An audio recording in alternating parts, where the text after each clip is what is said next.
Buenos días a todos. En el vídeo de hoy vamos a ver el punto 5, punto en el que vamos a trabajar sociedad, economía y cultura, religión y arte. Lo que pasa es que he decidido partir este punto en dos, ¿vale? Y hacer un vídeo específico para el arte, ¿vale? Que os lo subiré ya mañana, porque si no el vídeo sería demasiado largo y os podríais cansar. Entonces he preferido hacerlo en dos partes para que sea un poquito más fácil de digerir, ¿vale? Bueno, os vuelvo a poner el eje cronológico que hemos estado trabajando a lo largo de todo el tema, simplemente a modo de recordatorio. No es porque ahora no estemos en este punto, nos vayamos a especificar en una época. Es cierto que casi todo de lo que yo voy a hablar alcanza su apogeo en la época clásica, pero eso no quiere decir que los distintos elementos que yo vaya a mencionar en este vídeo, en este apartado, no aparecieran ya anteriormente y posteriormente también, ¿de acuerdo? Simplemente lo pongo un poco para recordar la etapa en la que lo tengamos presente a lo largo de todo el tema. No me voy a detener mucho en la cuestión de la sociedad, porque si os acordáis cuando estuvimos hablando tanto de Atenas como de Esparta, ya estuvimos haciendo referencia a los distintos grupos sociales que existían tanto en una como en otra polis, ¿vale? Simplemente a modo de recordatorio es fundamental recordar la idea de que en el mundo griego de la antigüedad existían dos grandes categorías de personas. Por un lado estaban los ciudadanos y por otro lado estaban los no ciudadanos, ¿vale? Los ciudadanos eran aquellas personas que tenían derechos, todos los derechos, y eso básicamente y en general, aunque si os acordáis nos centramos sobre todo en Atenas y Esparta, pero en general eran los varones mayores de edad. Mayores de edad, dependiendo de la ciudad, se consideraba bien 18 o bien 30 como en Esparta, ¿vale? Pero esta diferenciación, la importancia que tiene y lo más destacado es que existía una enorme cantidad de porcentaje de población que no era considerado ciudadano. Si os acordáis, era una de las grandes diferencias existentes entre la democracia ateniense y la democracia actual. La democracia ateniense, si os acordáis, solo un mínimo porcentaje, 10-15% de la población era considerada ciudadana y la gran mayoría no lo era porque no tenía todos los derechos. Sin embargo, en nuestra democracia actual todos somos considerados ciudadanos y tenemos plenitud de derechos simplemente cuando cumplamos los 18 años, ¿de acuerdo? Ese sería el único prácticamente requisito para que tengamos todos los derechos, como por ejemplo el derecho al voto, que vosotros por la edad que tenéis todavía no lo tenéis, pero sí lo tendréis cuando cumpláis los 18. Recordar, hacer especial hincapié en el hecho de que los no ciudadanos hay que incluir a las mujeres, ¿de acuerdo? Las mujeres estaban en la mitad de la sociedad, estaba excluida simplemente por haber nacido mujer, no era considerado ciudadano, ¿vale? Y si os acordáis, cada uno tenía una serie de atribuciones. Por supuesto, en la escala más baja de la sociedad, los esclavos. Los esclavos, recordemos que en Grecia las polis griegas son unas sociedades esclavistas. Existe la esclavitud, ¿de acuerdo? Existe una mano de obra esclava, bien ya sea prisionero de guerra o ya bien sea prisionero esclavo por deuda, que implica una falta de libertades y la existencia de personas que eran considerados objetos, eran considerados como ganado, ¿vale? Eso va a ser algo típico de la antigüedad en general, no solo de Grecia, también en Mesopotamia, ya lo estuvimos comentando, en Egipto, y luego posteriormente cuando hablemos de Roma también haremos referencia a ese elemento. Entonces, en cuanto a la sociedad, recordemos esa división entre ciudadanos y no ciudadanos. Ciudadanos, la minoría de la población, y no ciudadanos, la mayoría de la población, ¿vale? Haciendo referencia muy rápidamente a la economía, ya hemos comentado puntualmente alguna cosa, ¿vale? Pero al igual que el resto de sociedades antiguas, el resto de las civilizaciones de la antigüedad que hemos estado viendo, Egipto, Mesopotamia, Grecia, era una civilización basada fundamentalmente en la agricultura, ¿vale? Es una sociedad agrícola, es una sociedad que se basa en el trabajo del campo, de la ganadería, y en el caso de los griegos también es muy importante el sector tanto artesanal como el sector comercial, ¿vale? Hace referencia a un elemento que es importante porque también nos afecta a nosotros directamente, aquí a la península ibérica, a la famosa trilogía mediterránea, ¿de acuerdo? Vamos a ver, los griegos fundamentaban su cultivo en tres productos principalmente. No eran los únicos, pero sí eran los más importantes, ¿de acuerdo? Que son el trigo, para hacer pan, fundamentalmente, la vid, para hacer vino, que para los griegos es muy importante, incluso desde el punto de vista religioso, ¿de acuerdo? Es decir, en todas las ceremonias religiosas el vino está presente, ¿vale? Qué curioso que también en el cristianismo el vino está presente, ¿no? Es curioso. y el olivo, ¿vale? En el caso del olivo me hago referencia y hago especial hincapié, como he comentado antes, porque no afecta directamente a nosotros. Vosotros sabéis que el olivo es un cultivo fundamental en la península ibérica y además somos el principal productor de aceite de oliva del mundo. ¿Por qué tenemos olivos? Pues gracias a los griegos, porque realmente los que introdujeron el cultivo del olivo en la península ibérica fueron los griegos cuando llegaron a la península ibérica y colonizaron y fundaron unas cuantas colonias, ¿vale? Luego es verdad que el olivo se fue expandiendo, ¿de acuerdo? Fue llegando a más sitios, pero los que lo trajeron fueron los griegos. Es más, una de las maneras de saber en la antigüedad dónde habían llegado los griegos, ¿de acuerdo? Colonizando, ese fenómeno del colonialismo que ya vimos entre el siglo VIII y el siglo VI, es saber dónde en la antigüedad había olivos, porque el olivo es algo que se relaciona siempre con el mundo griego, ¿de acuerdo? Entonces, importante concepto de la trilogía mediterránea. Recordar también esas implicaciones religiosas que tiene el vino, ¿vale?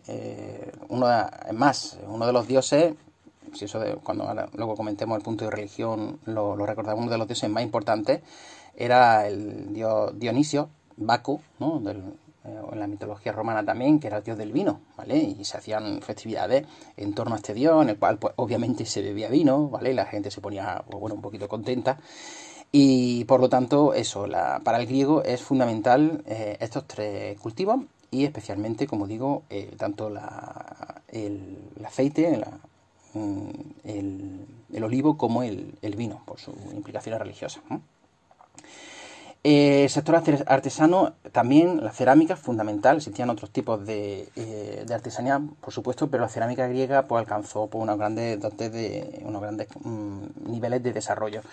Y se han encontrado muchísimos restos. También es una manera de saber hasta dónde llegó, ¿no?, el comercio griego por los restos arqueológicos de cerámica griega que se han encontrado. Y esta cerámica, aunque ya hablaremos en el punto del arte, en el próximo vídeo hablaremos un poquito de la cerámica, pero en esa cerámica es muy fácil de reconocer porque suele ser pues como esta que tenéis aquí, ¿no?, con estos colores combinados en ese oscuro y en ese color, en tono rojizo, ¿verdad?, tono marrón rojizo. Eso es típico de la cerámica griega. Cuando hablemos del punto de arte, hablaremos un poquito más detenidamente. Aquí simplemente lo pongo para que veáis que en esa cerámica se podía, entre otras muchas cosas, representar escenas de los principales oficios, ¿no? Como podéis observar, aquí en el A están los granjeros realizando labores agrícolas. Aquí, por ejemplo, tenéis un minero, una persona trabajando en la mina, como veis aquí el pico. Aquí tenéis un ceramista, ¿verdad?, una persona que está fabricando unas vasijas de cerámica, ¿vale? Aquí tenéis pues un herrero que está trabajando el metal. Aquí tenéis un esclavo llevando unas vasijas, ¿vale? Serían de aceite o de vino. Y aquí, como podéis observar, tenéis un pescador, ¿vale? Entonces también en esa cerámica se podían representar esas imágenes no solo de griegos, de héroes, de dioses, de héroes, sino también, por supuesto, de profesiones. Y hacer especial referencia al comercio, ¿vale?, que tiene que ver también con la moneda. Recordemos que en la época arcaica, siglo VIII a VI, uno de los elementos fundamentales de la época arcaica es el desarrollo de los intercambios con monedas, ¿de acuerdo? La moneda facilita e incrementa la actividad comercial, ¿vale? Los griegos sabemos que una de sus principales motivaciones a la hora de fundar colonias no solo era buscar tierras para cultivar, sino también incrementar el comercio. Ese comercio se realizaba normalmente por mar, aunque también hay comercio terrestre, como es lógico, pero el comercio a larga distancia se realizaba por mar, utilizando esos barcos que ya os puse en alguna ocasión, alguna imagen, ¿vale? Y se sabe que los distintos productos se metían en esa ánfora grande, ¿vale?, alargada.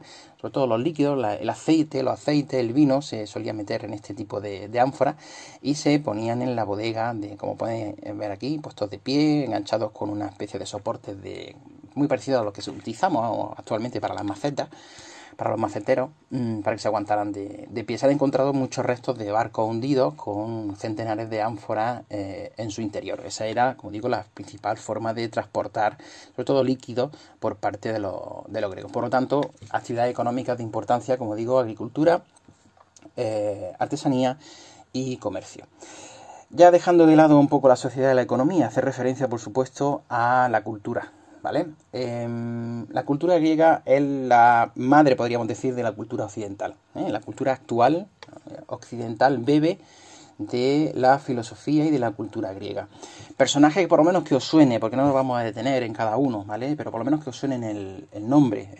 En el ámbito de la cultura tenemos que hacer referencia, yo voy a hacer referencia a varios aspectos, el aspecto de la filosofía que estaba muy entremezclada con la ciencia. Eso sí es interesante que se os quede. No, en estos momentos la Grecia antigua no existía una especialización de las distintas disciplinas científicas, es decir, no, normalmente el filósofo, pues bueno, pues manejaba distintos temas, al mismo tiempo podía ser matemático, que a lo mejor podía saber también de cartografía, por ejemplo, podía saber a lo mejor también de medicina, podía saber también de religión, es decir, era una mezcla, ¿no?, de distintas disciplinas. No tan compartimentado como en la actualidad, ¿no? Hoy en día pues, uno es médico o matemático o físico, ¿vale? O astrónomo, ¿no? En la antigüedad griega, pues normalmente todos estos pensadores pues controlaban de no solo una disciplina, ¿vale? Entonces, en ese aspecto, una pequeña diferencia que nos encontramos. Filósofos, por lo menos que os suene algún nombre, ¿no? Que quizás os suene ya. Sócrates, Platón y Aristóteles. Seguramente cuando lleguéis a bachillerato, pues estos nombres los vais a trabajar. Por lo menos que simplemente que os suenen. Pues ellos eran griegos. En el mundo de la ciencia también Grecia aporta mucho. Por ejemplo, sonará quizá el nombre de Arquímedes, ¿de acuerdo? Considerado un físico, aunque la verdad que trabajó también aspectos tales como la maquinaria de guerra y otras disciplinas, pero bueno, a él se le agradece o se le reconoce la invención de este tipo, el tornillo de Arquímedes, que se llama, que es un artilugio, como podéis observar, cuyo cometido es elevar agua, ¿vale?, a distintas alturas. Es decir, tenemos una zona, una charca, tenemos una acumulación de agua y gracias a este ingenio que se le va dando vueltas, como podéis observar, es una especie de eje helicoidal, haciendo una especie de hélice, va subiendo ese agua y la podemos llevar a distintas alturas. También Arquímedes, él no inventó la palanca, ¿vale? Pero sí es verdad que fue el que realizó el primer estudio sistemático de las leyes de la palanca, ¿no? Hay una frase se le atribuye a él, no sé si será verdad o no, pero bueno, se le atribuye. Él decía: dadme un punto de apoyo y yo moveré el mundo, ¿no? En base a esa facilidad por la cual se puede levantar peso utilizando y conociendo las leyes de la palanca. Eso, cuando veáis física en segundo grado, eso seguramente también lo trabajéis. Pues que os suene que este principio de la palanca y el funcionamiento de este sistema, ¿vale? Como digo, que no es que lo invente él, sino que él lo sistematiza y lo estudia de manera más detenida, pues se lo debemos también a Arquímedes. Y otro principio muy curioso que también seguramente lo conoceréis, además se le conoce así como principio de Arquímedes, tiene que ver con la flotabilidad de los cuerpos, ¿vale? Muchas veces habréis preguntado por qué un clavo que puede pesar unos pocos gramos se hunde, pero a lo mejor un trozo de madera de un árbol entero sí flota, cuando puede pesar a lo mejor centenares de kilos. Pues explica, básicamente se basa en la siguiente afirmación: un cuerpo sumergido, parcialmente sumergido, en un fluido, en agua, por ejemplo, pues experimenta un empuje vertical hacia arriba igual al peso del fluido desalojado. Eso lo que intenta explicar es por qué hay cuerpos que siendo más pesados flotan y otros que siendo menos pesados se hunden, ¿vale? También habréis preguntado, bueno, alguno a lo mejor se estará preguntando, y bueno, ¿por qué un portaaviones, por ejemplo, que pesa miles de toneladas y es de hierro o de acero, flota? Porque en el caso de los barcos, lo que se hace a la hora de construirlos se calcula y se construye creándose en el interior del barco una especie de bolsa de flotabilidad, ¿vale?, de aire, que lo que hace es compensar la mayor densidad del acero con respecto al agua y provoca que la densidad total del barco pues sea menor que la del agua y por lo tanto flote, ¿vale? Pero bueno, por lo menos que sepáis, que os suene este teorema. En otros ámbitos de la ciencia también los griegos destacan, como por ejemplo la cartografía. Recordemos, por ejemplo, a Eratóstenes, ¿de acuerdo?, que vivió ya en época helenística, al que se le atribuye el primer mapa del mundo conocido, utilizando un sistema que luego recuerda mucho al sistema de coordenadas que ya estuvimos comentando al principio de curso, ¿vale? No es que él invente este sistema, ¿vale? El sistema que tenemos ahora es más moderno, pero por lo menos se intentó realizar ese mapa para poder, con este sistema de cuadraturas para poder localizar puntos. Curioso, ¿verdad? Como podemos observar es que el mundo conocido en ese momento no era el mundo real, porque por supuesto ni América ni la Antártida aparecen por aquí. Aquí tendríamos Europa para que os situéis, esto sería Europa, esto sería, fijaros, las islas británicas, ¿vale? Esto sería África y esto sería Asia, ¿vale? Una imagen un poco, obviamente no real, ¿vale? Otro científico griego que podríamos recordar, pues Pitágoras, que se le atribuye ese famoso teorema matemático, el teorema de Pitágoras, que básicamente lo que dice es que en un triángulo rectángulo, lo tenéis aquí, ¿vale? Triángulo rectángulo, sabéis que es un triángulo en el que uno de sus ángulos, triángulo, tres ángulos, ¿vale? Uno de sus ángulos es ángulo recto, ¿vale? De 90 grados. Sabéis que estos dos lados, los que forman el ángulo recto, se le llaman los lados de los catetos, y este, que está aquí en diagonal, se le llamaría la hipotenusa. Pues el teorema de Pitágoras lo que explica es que el cuadrado de la hipotenusa, es decir, el cuadrado resultante de prolongar esa hipotenusa, ¿vale?, es igual a la suma de los cuadrados de los catetos. Es decir, esta superficie que está aquí en verdecillo, más esta superficie que está aquí en rojo, sería igual a esta superficie, ¿vale? Para que lo entendáis, fijaros, pongo... Lo podéis observar, ¿veis? Es un experimento que explica, yo creo que es la mejor manera de entender el teorema de Pitágoras. ¿Veis? Aquí tenéis un triángulo rectángulo, los cuadrados de los catetos, ¿vale? Aquí lo llenan de agua, de líquido, y el líquido que hay en los cuadrados de los catetos se vacía y es exactamente lo mismo que cabe en el cuadrado de la hipotenusa, ¿vale? Otras aportaciones de la ciencia griega, pues siempre me gusta recordar a Hipócrates, ¿vale? Se conoce como el padre de la medicina, ¿vale? Es verdad que estudió otras disciplinas, pero parece ser que fue el que sistematizó la medicina y la separó de otras disciplinas. La medicina antigua, pues bueno, se mezclaba muchas veces con la magia, con la adivinación. Lo que él hace es un estudio científico de la medicina. A él, por ejemplo, se le atribuye, no sabemos si del todo cierto, pero bueno, a él se le atribuye el famoso juramento hipocrático. El juramento hipocrático es el juramento de los médicos. Una persona que ha estudiado medicina hace un juramento con una serie de principios y una serie de principios morales sobre su profesión, sobre ser médico. Básicamente es un poco explicar lo que significa ser médico. Y parece ser que un poco el que sistematizó este juramento y el que primero empezó a hacerlo fue la escuela de este personaje, de Hipócrates, ¿vale? Ya dejando de lado un poquito la ciencia, desde el punto de vista cultural, obviamente podríamos hacer referencia una vez más a autores griegos como Homero, que ya estuvimos explicando, ¿verdad?, cuando estuvimos hablando de la Ilíada, de la Odisea, pero me gusta hacer siempre referencia a algo que a los griegos les encantaba, ¿vale?, que es el teatro, ¿de acuerdo? Los griegos eran grandes seguidores del teatro, hasta el punto de que era... luego es verdad que luego van a copiar los romanos, aunque los romanos tenían también otros espectáculos, ya lo comentaremos, ¿vale? Otros espectáculos un poquito más violentos incluso, pero los griegos eran grandes amantes del teatro, y uno de los elementos fundamentales del urbanismo griego es el teatro. Prácticamente todas las polis van a tener su propio teatro, y cuando se fundaba una colonia también se intentaba que esa colonia tuviera su propio teatro, ¿vale? Por favor, no me confundáis teatro con anfiteatro, que eso es otra cosa que ya explicaremos cuando veamos Roma, ¿vale? En el caso del teatro griego, ¿vale?, normalmente siempre se habla de dos géneros, ¿vale? La tragedia y la comedia. La tragedia, por un lado, normalmente, básicamente, como podéis imaginar, un desenlace funesto, un desenlace triste, ¿de acuerdo?, violento, en el que normalmente siempre suele haber personajes humanos que luchan, pues bueno, o bien contra las imposiciones de los dioses, o bien contra el destino, contra la culpa, y siempre termina mal, ¿vale?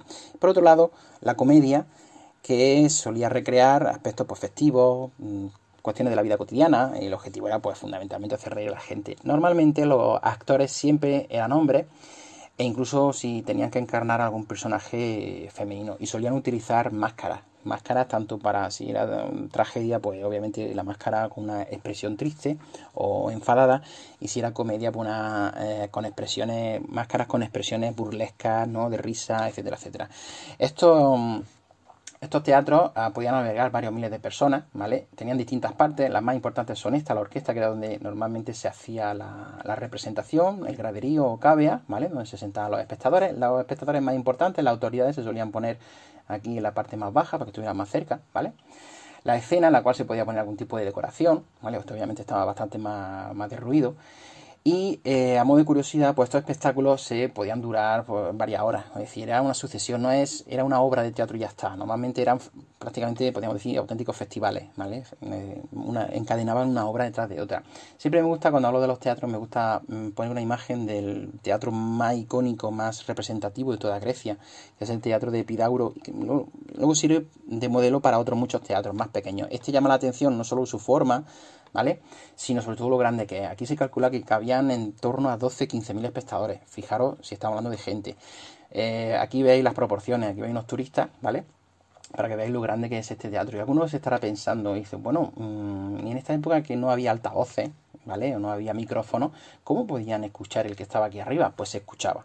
¿Por qué? Porque esto está perfectamente estudiado, la acústica es perfecta. Si se puede hacer un experimento, esta persona, por ejemplo, que está aquí, se pone a hablar, pero a hablar no dando voces, hablar normal, una persona que esté aquí arriba lo escucha, ¿vale? Hombre, para eso hay que estar callado, ¿vale? Pero sí es cierto que esa acústica, como digo, estaba perfectamente estudiada.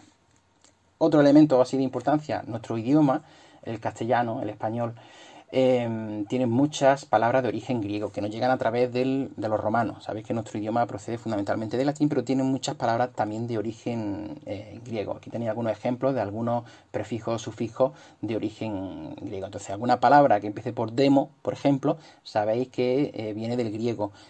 Alguna palabra que empiece por eco, por ejemplo, economía, pues viene del griego. Una palabra que termine en logía, pues, por ejemplo, biología, geología, ¿vale? Pues viene del griego, ¿vale? Que significa estudio. Biología, ¿qué significa? El estudio de la vida.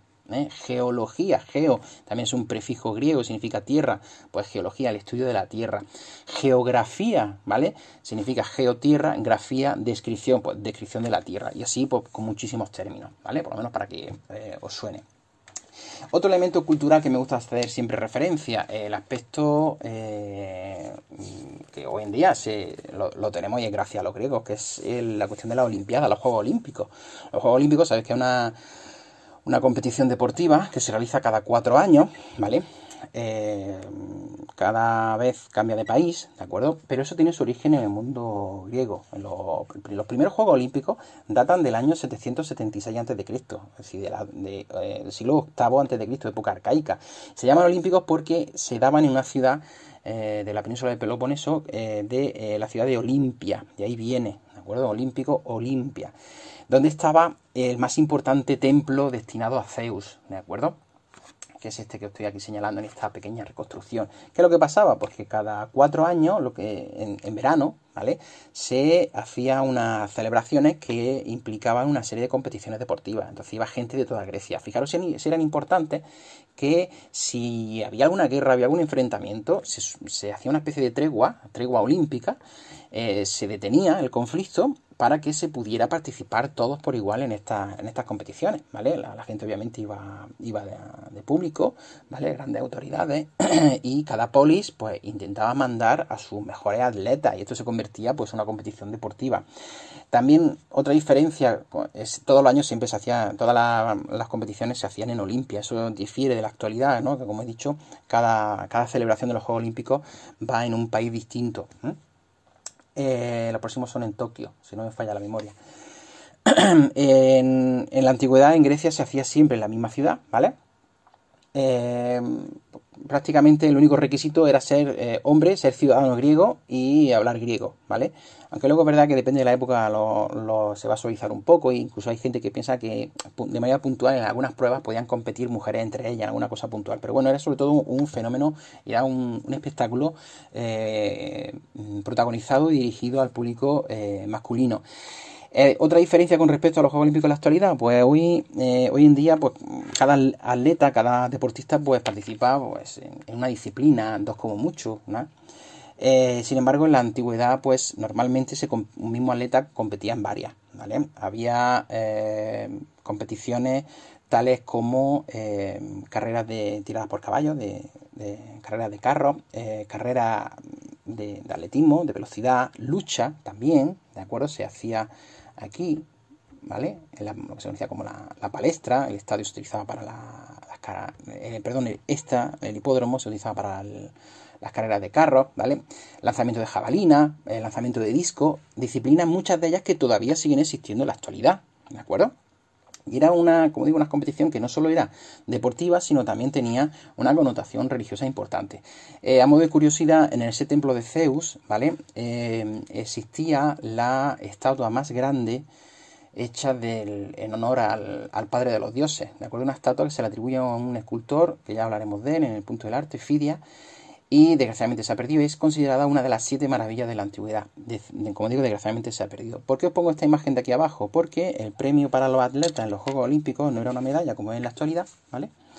Sino era una corona hecha con hojas de olivo. Ese era el principal, vamos, ese era el premio y el reconocimiento. Aparte, por supuesto, del reconocimiento de los ciudadanos de toda Grecia.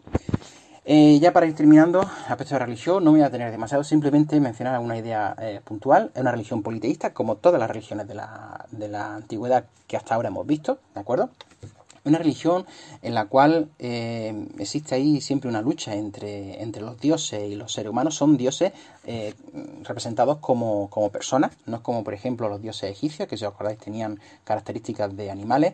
Aquí tenía algunos nombres que quizás os suenen: Zeus, Hera, que era la mujer y hermana al mismo tiempo de Zeus, Demeter, Hades, el dios del inframundo, el dios de los mares, Poseidón, ¿de acuerdo? Atenea, diosa de la guerra y protectora de la ciudad de Atenas, Afrodita, la diosa del amor, Hermes, ¿de acuerdo? El mensajero de los dioses, Ares, el dios de la guerra, ¿vale? Apolo, Dionisos, que he comentado antes, ¿no? El dios del vino, que se hacían ahí unas fiestas muy interesantes en torno a su culto. Y normalmente los dioses pues van a tener una serie de atribuciones, ¿vale? Siempre Zeus va a aparecer con su rayo, ¿de acuerdo? Y también incluso algunos tienen un animal relacionado con ellos, como por ejemplo Atenea tenía la lechuza. No sé si os acordáis de las monedas de Atenas, que tenían un simbolito que era el de la lechuza, porque era el animal que representaba a la diosa Atenea. Existen esos dioses que tienen, nada más, aunque son dioses, pero bueno, se comportan de una manera bastante humana, porque la historia de la mitología griega, de los dioses griegos, es una sucesión de traiciones, de lucha entre ellos, de conflictos maritales, ¿de acuerdo? Es muy curioso toda la historia entre Zeus y Hera. Zeus, su vida es pues, engañar continuamente a Hera, ¿no? Es decir, buscar amantes, tanto hombres como mujeres, ¿no? Él incluso llega a transformarse, adquiere figuras tanto de hombres como de mujeres, o incluso de animales, para seducir a personas, ¿no? Entonces ese conflicto entre Zeus y Hera es muy curioso. Conflicto entre ellos, lucha entre ellos, traiciones, y luego, muy importante, venganzas contra los humanos, ¿vale? No sé si os acordaréis del tema del Minotauro, que todo viene en base a una traición del rey Minos al dios Poseidón, y él a su vez lo castiga, ¿no? Con todo aquello que ocurrió con el toro, la mujer de Minos, el Minotauro, etcétera, etcétera. Son dioses vengativos, son dioses con un punto de maldad bastante importante. Existe en la mitología griega también la existencia de los héroes, que son mitad dioses, mitad griegos, mitad humanos. El más famoso que seguramente os sonará es Hércules, ¿de acuerdo? Y esa religión está llena de mitos, llena de historias, hay muchísimas. Menciono, por ejemplo, el propio Zeus, ¿no? Su propio origen basa en un mito muy curioso. El padre de Zeus, que era un titán, Cronos, ¿vale? Que devoraba a su hijo. Hasta que, bueno, por una serie de estratagemas que hace la madre de Zeus, pues él se libra, ¿no? Hay una historia detrás que ahora, con la actividad que os voy a mandar, pues quizá a lo mejor a alguno le interese y pueda buscar más detalles. O por ejemplo el nacimiento de la diosa Afrodita, que el origen es curiosísimo, y luego ha sido representado en muchas ocasiones en el mundo de la historia del arte, ¿no? La pintura y tal. El nacimiento de Afrodita también viene de un mito, y tiene que ver también con Cronos, ¿no? El padre de Zeus, ¿vale? el mito, por ejemplo, de Prometeo, que fue el que le otorgó a los humanos el saber, entre otras cosas, pero el saber hacer fuego, pero bueno, por eso fue castigado por Zeus. Fijaros otra vez, volvemos, ¿no?, a ese punto vengativo que tienen los dioses. Y bueno, fue castigado con una tortura muy fuerte, ¿no?, muy llamativa, ¿no? Se lo veis en esta imagen. A quien le interese, pues puede buscar un poquito más de información. La actividad que os voy a mandar, encadenado, y un águila ahí que algo le está haciendo, le está devorando, ¿no?, en el vientre. Y luego, por ejemplo, el mito de uno de los más repetidos en toda la antigüedad, ¿no?, los famosos 12 trabajos de Hércules, que ya hice referencia cuando estuvimos hablando de la civilización minoica de Creta y de Minotauro, porque uno de los 12 trabajos de Hércules fue el de cazar, el toro de Creta, ese famoso toro, ¿no?, de Poseidón y de la mujer de Minos, ¿no? Pues también los trabajos de Hércules es otro mito. ¿Qué actividad quiero que me hagáis en torno de este punto? Exclusivamente una, ¿vale? Vais a buscar un mito de la antigua Grecia, el que sea, me da igual, ¿vale?, que yo haya mencionado, que no haya mencionado, de los que acabo de decir. Otro que encontré me da exactamente igual, relacionada, pero tiene que ser un mito, ¿de acuerdo? Tiene relacionado con algún héroe de la mitología griega, con algún dios, alguna historia esta de los dioses, ¿vale? Y buscáis información y me hacéis un pequeño resumen de unas 10 líneas al menos, ¿vale? Que a lo mejor buscáis uno, se os queda un poquito corto, pues no pasa nada, buscáis otro para que llegue hasta esa cantidad. El próximo vídeo, como digo, de la religión, que ya lo subiré mañana.